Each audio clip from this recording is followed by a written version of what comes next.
only 8% of people actually achieve their New Year's resolutions. That means 92% of people are exactly where you are and I am right now. And so this isn't a personal problem. This is actually a systemic problem with how we approach change. Hi, I'm Dr. Avanti Singh, and this is the Healing Catalyst podcast.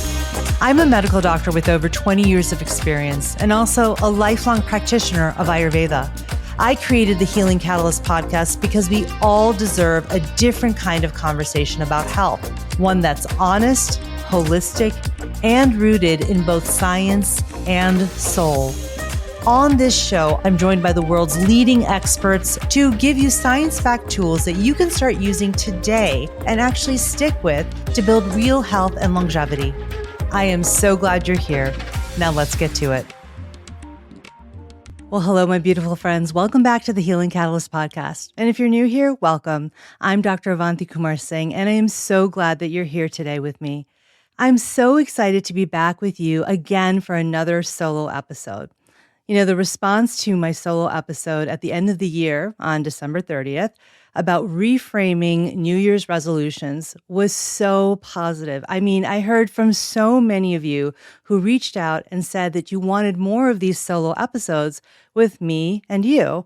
And so here we are.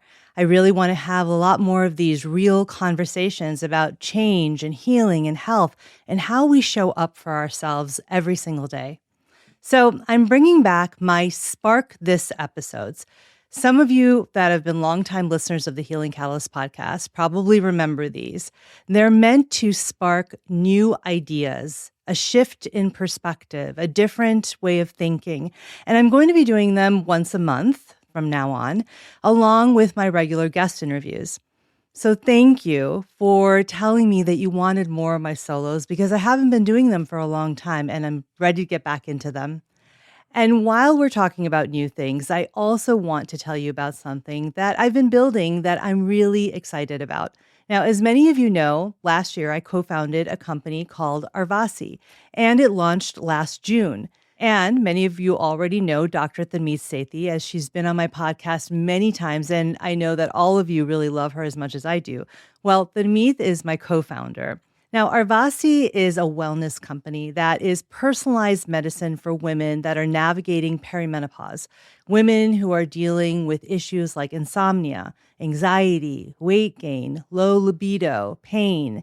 And these are women who are just done with getting generic advice, that one-size-fits-all approach, and they're sick of guessing what actually works. Because here's what I know after being in medicine for 20 plus years. Generic health advice doesn't work. Your body is unique. Your mind is unique. The way that you respond to stress, to food, to sleep, to the seasons, it's all based on your individual constitution or your mind-body constitution, your dosha. And when you understand that constitution, your dosha, everything changes. You stop fighting your body and start working with it. And that's what Ayurveda is all about. We use 5,000 years of Ayurveda backed by modern science. It's kind of like having a physician, a doctor in your pocket, giving you guidance that's built for your body, not someone else's. Here's how it works. You start with our free dosha data assessment at myayurveda.com to decode your unique blueprint. Then, every week, Thanmeet and I will send you what we call your weekly Health RX. It's a podcast episode that's about 10 minutes long with specific, actionable protocols rooted in Ayurveda and backed by science, personalized to your dosha. That's your weekly prescription.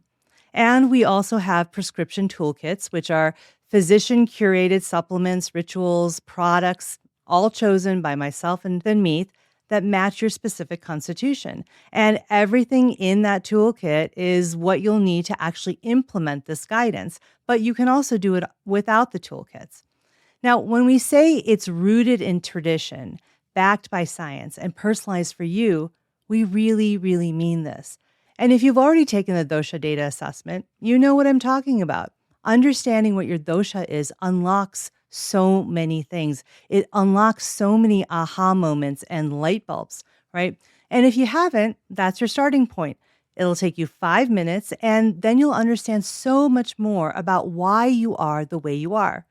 Now, I'm going to start sharing some of those weekly Health RX episodes here on the Healing Catalyst podcast as bonus content on the weeks that are between our regular episodes, because I've gone bi-weekly now, right? So that you can really get a taste of what personalized Ayurvedic guidance sounds like. So keep your ear out for those. So between the Spark This episodes, these solos, the bonus weekly Health RX episodes, and the expert guest interviews that you already love, we've really tried to make the Healing Catalyst podcast even better than before. And I am so incredibly excited about it. And it's really based on what all of you, my listeners, my community, my audience, have been asking for. So thank you for giving me that feedback. But today, let's get into the episode, okay? We're talking about something I know that you might be feeling right now because it's late February, and I already know what's happened for many of you because it's happened to me too.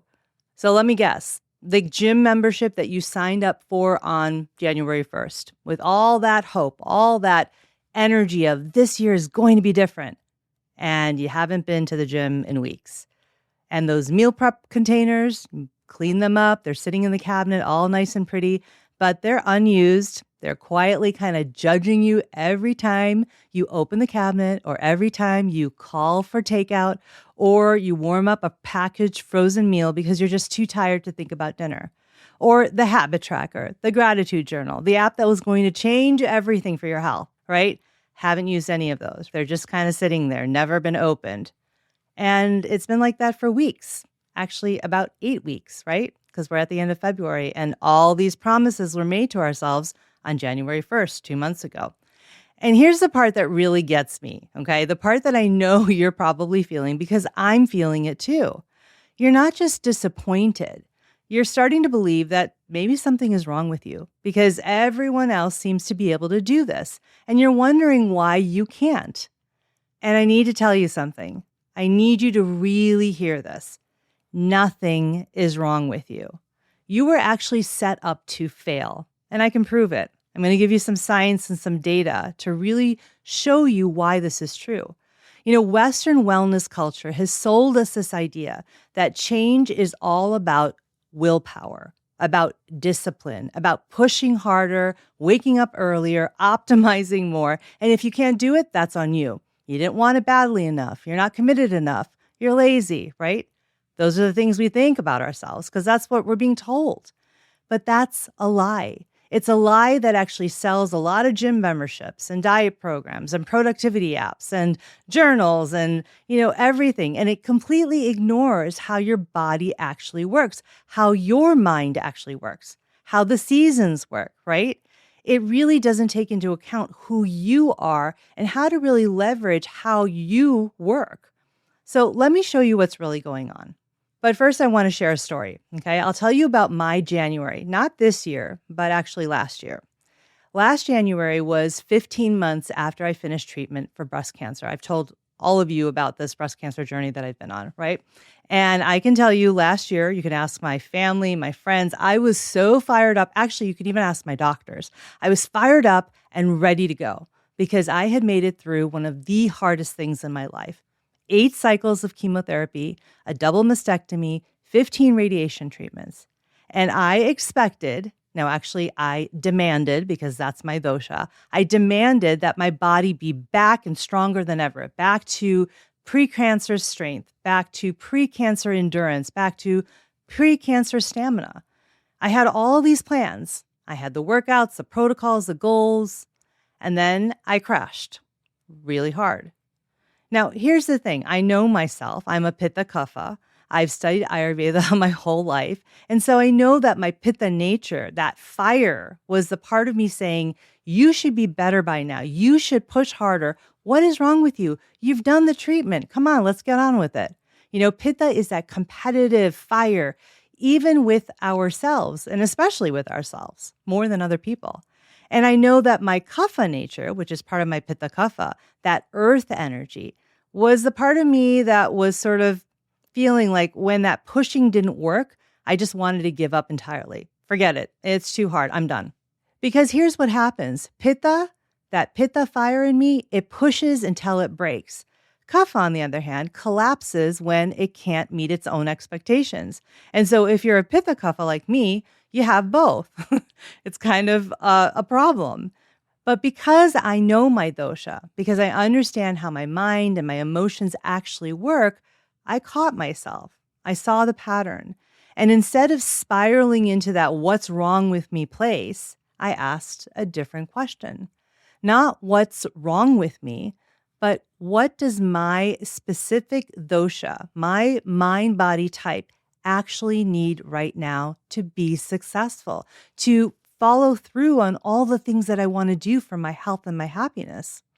And asking that question, right? Not what's wrong with me, but what do I actually need? What does my specific dosha, my mind body type actually need? That actually changed everything for me. And this is what I want for all of you too, not just surviving this 8-week crash, but understanding it for yourself. Because here's what's actually happening right now, right? January 1st comes with this collective surge of energy. Everyone's posting their vision boards. The gyms are packed. There's all this momentum, but that momentum isn't actually yours. It's borrowed. It's running on fumes of holiday adrenaline and that new year, new me fantasy and sort of energy that we keep hearing, right? And so then around week 8, right about now, at the end of February, that borrowed energy has completely run out. And that's why you have this 8-week crash that I'm calling it. You know, it's still dark outside. Your biology is actually screaming for rest, to slow down, just like the rest of nature. But instead, you've been trying to drag it to that 6 a.m. boot camp for 2 months. You might have even been sick at least once since New Year's, maybe twice. You're depleted in ways that you're not even aware of. And you're tired. Not just I didn't sleep well tired, but deeply tired. The kind of tired that's been building up for months and maybe even years. And so you went into the holidays probably running on empty already, and then you decided that January 1st was the day and January was the month to overhaul your entire life. You added more when actually what you needed was less. And now your body is just saying, forget it. It's stopping you. That's not a failure. That's actually protection. Now, I don't want you to just take my word for it, okay? I want you to understand why this is happening so you can finally stop blaming yourself. Let me talk about the science with you, the data out there, okay? You may have heard this before, but only 8% of people actually achieve their New Year's resolutions. 8%. That means 92% of people are exactly where you are and I am right now. And so this isn't a personal problem. This is actually a systemic problem with how we approach change. There's also a lot of research on willpower, what psychologists call ego depletion. So willpower isn't a character trait. It's a resource. It depletes. So every decision that you make, every time you resist something, every time you force yourself to do something that you don't feel like doing, it pulls from the same energy tank. And so by late February, you've actually been draining that energy tank for 8 straight weeks, while also working and parenting and managing life and elderly parents, getting less sunlight, probably fighting off some illnesses. And so your willpower isn't gone because you're weak. It's gone because you've been spending it constantly for 2 months straight. Now, here's what I think is the most important piece in all of this. You can't build new habits from a state of exhaustion. You just can't. And most of us are walking around with what I would call a rest deficit. Not just sleep, though that's part of it, but true, deep, restorative rest. Sleep researchers at the University of Pennsylvania actually found that restricting people to 6 hours of sleep for 2 weeks, which many of us consider our normal life, impaired their cognitive performance to the level of someone who had been awake for 48 hours straight. But here's the scary part. Those people didn't feel that they were actually impaired. They had adapted to their own exhaustion. And this is most of us, including myself. We don't even recognize what rested feels like anymore. There's also research from UC Berkeley that shows that sleep deprivation specifically affects the prefrontal cortex, which is the part of your brain that's responsible for impulse control, decision making, and that good old thing we were talking about, willpower. And so when you have this kind of rest deficit, you're actually under-rested. You're literally working with a compromised brain. And then there's the seasonal piece, okay? So there's one more thing to talk about here. Research on circadian biology shows that our bodies are deeply affected by light exposure. And we've talked about this on the podcast many times. And in winter, with shorter days and less natural light, we produce more melatonin, which is the hormone that makes us sleepy, which it's supposed to do. And our cortisol patterns also shift. So our bodies actually naturally want to slow down more, to rest more, to conserve energy. A 2018 study showed that up to 20% of people experience subclinical seasonal mood changes that affect their motivation and energy, even if they don't have full seasonal depression. That's 1 in 5 people whose biology is actively working against this January goal setting. And here's the thing, your body is designed to rest more right now in winter. This isn't laziness. This is hundreds of thousands of years of human evolution. You know, our ancestors weren't going to a 6 a.m. HIIT class in January and February. They were actually conserving energy, staying warm, resting. And so this idea that we should be at peak productivity and transformation and new habits in the dead of winter is a modern concept, and it's working against our biology. So think about what we do every January. We commit to eating better, exercising more, waking up earlier, all the things that require a lot of willpower. And when we do this, when we're most depleted, in the season when our bodies are actually biologically primed for rest, with the least natural light to regulate our circadian rhythms, it's like we're trying to grow a garden in the middle of winter and then blaming ourselves when nothing blooms. Now, here's the thing. In Ayurveda, we've always understood that people are fundamentally different, not just in their body, but also in their mind, in how they're motivated and how they respond to stress and how they crash. And this is the concept of the doshas, right? Your unique mind-body constitution. We've talked about this a lot on this podcast. Ayurveda also understood something else, that we live in relationship with the seasons, with nature. So there's a time for action and there's a time for rest. And right now in late February, we're actually in the transition from Vata season into Kapha season. Now, Vata is the energy of air and space, cold, dry, and light and mobile qualities. It's the energy of fall and early winter. And Kapha is the energy of earth and water, which is more heavy, slow, stable. Those are the qualities of earth and water. And it's the energy of sort of late winter and spring. So right now, we're kind of in this in-between time at the end of February. Your body has been dealing with Vata's depleting, scattering energy all winter, and now it's asking you for some of Kapha's grounding and restoring energy. It wants a little heaviness, a little slowness. It wants to build up its reserves and prepare for the ground to burst with all the growth that comes in spring. And so when you try to fight this transition with aggressive goals and punishing routines, you're not just fighting yourself, you're actually fighting nature. And here's the thing, our grandmothers knew this, and our grandmothers' grandmothers knew this. And somewhere along the way, though, we forgot this. So we're fighting the season, and we're also fighting our own nature, our own unique constitution. That's sort of the other layer to all of this. And here's what I find really fascinating. The way that you are motivated isn't random. And the way that you crash isn't random. It's actually very predictable based on your dosha, your mind-body constitution. Think about it. Not everyone falls off the wagon the same way. Some people get scattered and anxious. Some people get frustrated and angry. Some people just shut down. That's not a coincidence. That's your constitution showing you exactly how it responds to depletion and overwhelm. So let me give you some examples. Let's say you're a vata, which is air and space energy. You will probably crash with anxiety and scatter. You started 5 goals at once at the new year. You got overwhelmed and you froze. It's like too many browser tabs being open and the whole system crashes, right? Let's say you're a vata pitta. You probably crashed with burnout and anxiety together, exhausted and wired at the same time. Your mind won't stop, but your body is done. Now there's pitta, and that's fire energy. Pittas will crash with frustration and self-criticism.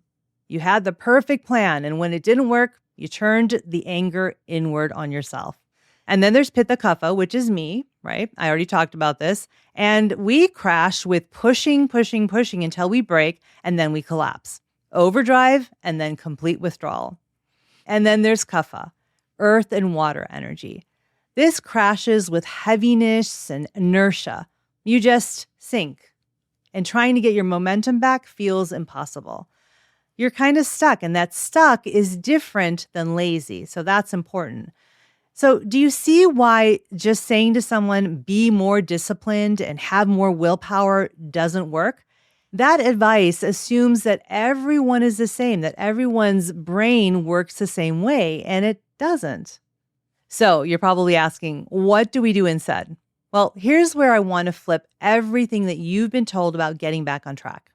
The conventional advice is to recommit, try harder, start again Monday, find more motivation. I'm actually going to tell you the opposite. I'm going to tell you to first stop and give yourself a break. Stop the cycle of starting, crashing, beating yourself up, and starting again with the exact same approach that already didn't work. That cycle doesn't build more discipline or more willpower. It builds something that's actually quite damaging. It builds evidence for you that you can't trust yourself. And that becomes a belief, a deeply held belief. And that belief is actually a lie, right? You've been at this for 8 weeks. You're depleted. And what got you here isn't going to get you where you want to go. So before you do anything else, take a breath. Let go of the guilt. Stop punishing yourself for being human, for evolving in a human way. That strategy has failed. Not you. The strategy failed. You haven't failed. And you deserve a new strategy, not more self-criticism. Second, get curious. Instead of asking, what's wrong with me? Ask, what is this showing me? The way that you crashed isn't a character flaw. Okay, it's data. I always say that. It's information about how your mind and your body works, how you're wired, what depletes you, what you actually need. And again, that's not failure. That's valuable information. It's valuable insight. Use it to your advantage. Number 3, work with your nature instead of against it. Now, this is where knowing your dosha or your mind-body constitution actually changes everything, because what rebuilds one person breaks another. So let me show you again what this looks like for each dosha. If you're a vata dosha, again, you probably crashed with that scatter and overwhelm.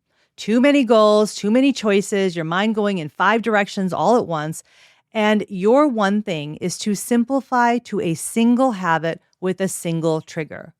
When I finish my coffee, I will go for a walk for 10 minutes. Decision made, no willpower needed. Okay, that's the one thing I want you to do. Simplify to a single habit with a single trigger. If you're Vata Pitta, you probably crashed feeling wired and tired at the same time. Your mind is wired, it's going, it can't stop, but your body is like, yeah, forget it. You pushed hard, you got scattered, and now you're exhausted, right? But your mind just won't stop. So your one thing is to stop adding things. Seriously, your pattern is to respond to failure by doing more, a new plan, a new app, a new system. Don't. The most productive thing that you can do right now is nothing new. Let your nervous system settle before you build again. Okay, if you're Pitta, you probably crashed with frustration and self-criticism. You had that perfect plan, it didn't go perfectly, and now you're angry at the plan, at yourself, and at everyone else who's posting all of their success stories on social media. So your one thing, catch yourself in that self-attack, that self-criticism, and say, the strategy didn't work, instead of saying, I didn't work. That fire, right? You're turning that inward. Don't turn it inward because it's going to burn your motivation. It doesn't build it, it just burns it. If you're Pitta Kapha like me, you crashed by pushing until you broke, and then you collapsed completely. This is what happens to me all the time. Overdrive, then shut down. So your one thing, plan for 4 days a week, not 7, right? Build permission into the structure. The rhythm of push and rest isn't a failure. It's actually your pattern. And finally, if you're Kapha, you probably crashed into a lot of heaviness and inertia. You started slow, you got some momentum, and then just stopped. And now starting again feels like pushing a boulder uphill. Your one thing, don't do it alone. Text one friend or family member your intention each morning. Because here's the thing, Kapha doesn't need more internal motivation. You need external support and activation. So let someone else's energy help to move yours. So do you see how different these approaches are, right? Vata needs simplicity, Pitta needs some softness, Kapha needs some external support. And you've been following generic advice that's designed for none of them. And that's why you've struggled. That's why you're in this 8-week crash. It's not because you aren't doing something right or that you've failed. You're just following the wrong prescription.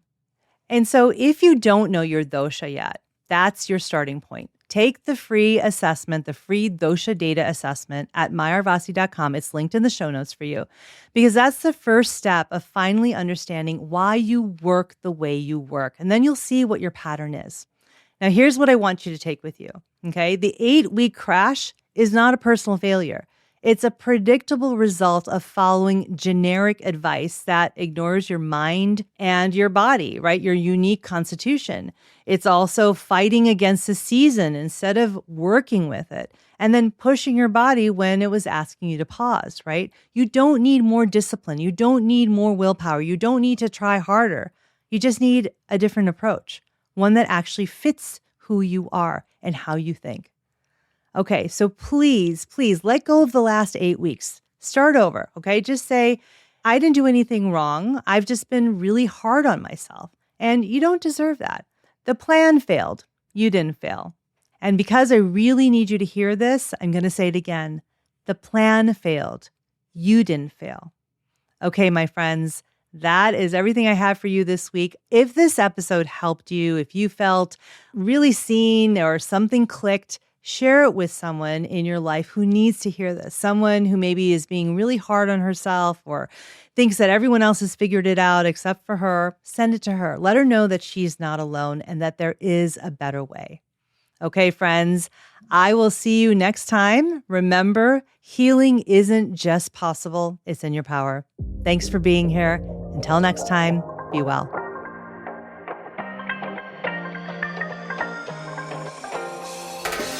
Thank you for listening to The Healing Catalyst. If you found this episode helpful, please hit follow and share it with a friend. And if you feel inspired, please rate and review because it helps others find this podcast more easily. For more insights and tips, head to my website at avantikumarsingh.com. And to connect with me directly, find me on Instagram at avantikumarsingh.